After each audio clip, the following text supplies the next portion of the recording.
And there was one lady who, there was, it took her carers and myself, just 3 of us, helped her in. It took us about 5 minutes to get from the front through the house to the healing room, and finally get her on the bed. This woman couldn't even walk. She'd had a stroke down one side. The arm was like this, rigid to her chest. Her leg was like, you know, she couldn't lift it. You should have seen what they did with her. And that's on video. You know, because I had one of these set up at the time. Lots of people would like, once you get a mover, I think sometimes the family kind of want to see this because they go back and go, what do you mean what went on? That's why I got set up a tripod, and I would ask permission first if they wanted to film them, because once you get somebody moving, the following week when they come in, they will, the guides take up where they left off.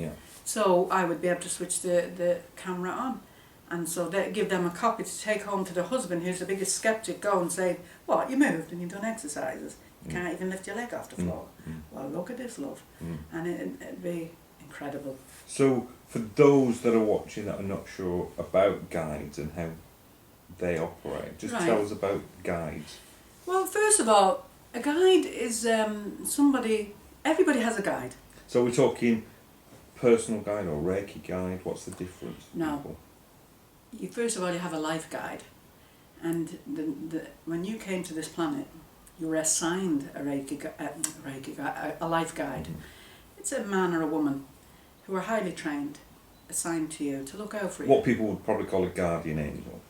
Some would, but you have to tell them the difference. There is a difference, and so this guide is with them, overseeing their life. Now they're not looking over the shoulder every minute. And they're not interfering all the time. They're in when you need them. Do you think these life guides are kind of holders of your contract and nudge you back on the way? Yes. So they kind of hold your contract and go, yes, we know where you're supposed to be, and it's their job and who you're supposed to be with. So they'll nudge you in that direction. And you always go by your instincts, you know, in life. So you'll always get the gut instinct, so you should always go by that. Yeah, your intuition. That's your intuition, is your guide's way of informing you. Yeah. So that guide is with you throughout your life, and then when it comes to the time of passing over, it's the end of your life, they sever the cord or it's snapped, one or the other. But that guide will meet you the moment you pass over, right? A Reiki guide is somebody who assists you. The people that are being trained are assigned a Reiki guide. So with level 1s, they're assigned one guide who works with the life guide and the guide of the person that they're going to be working on. And so here you have them. When you're working with somebody, they're clearing away you're shifting an awful lot of negative energy with them, with the people. So the guides are there assisting you, clearing it all, changing it to positive energy. And so that's what a Reiki guide is. With level 1s, they have one. With level 2s, they have several. And with Reiki masters, they're running the show. You have the team comes. You have the team, yeah. Although a lot of people out there don't really realise that.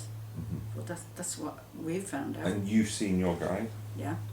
And you've seen mine? Oh, I'll never forget yours. Yeah. And because I've seen mine a couple of times and he's told me off a couple of times, quite strict mine. Yeah. And quite often people have reported feeling like different sets of hands on them.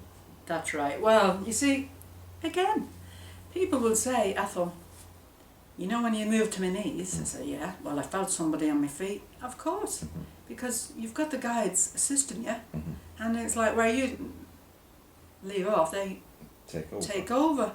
So I've been at somebody's head where somebody can feel somebody with their hands on their tummy.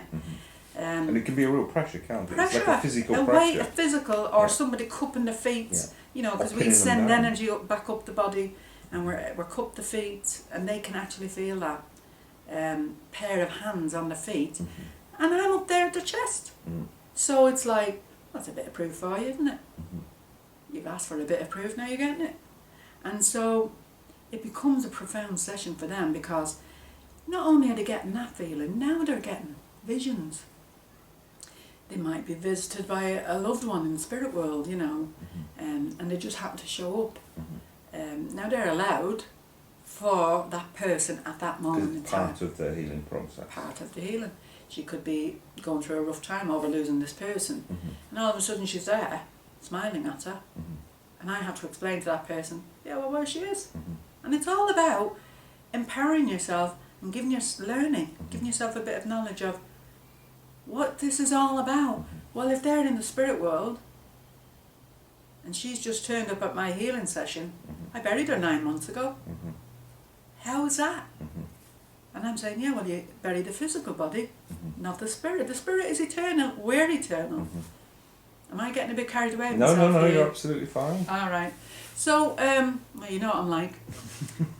Rein me in. And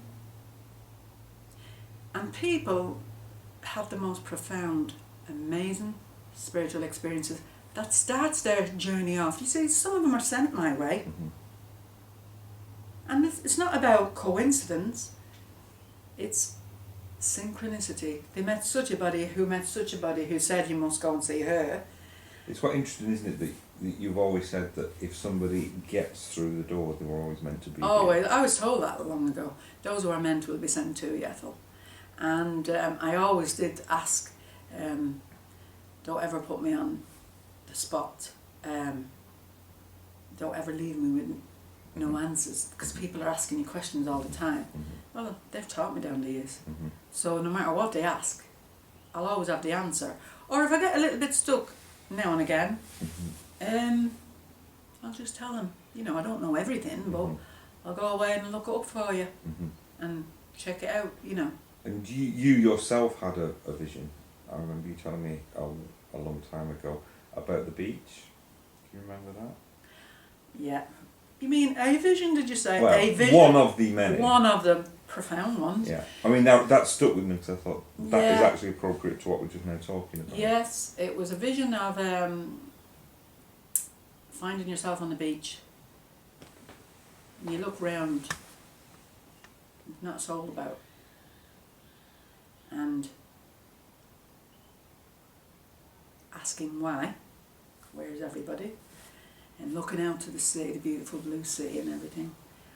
And then turning left and looking round, and there's thousands of people, tens of thousands of people, all down this beach, and asking, what's this all about? And the answer that came back was, every single one are the knock-on effect to the people that you taught the knowledge. And this is people that are long gone, people are still here, their children, their grandchildren, and there was tens of thousands of them. And that was one person, that's what he said, one person being taught, this was the results. Because that was quite profound. I remember when you told me that. It was yeah.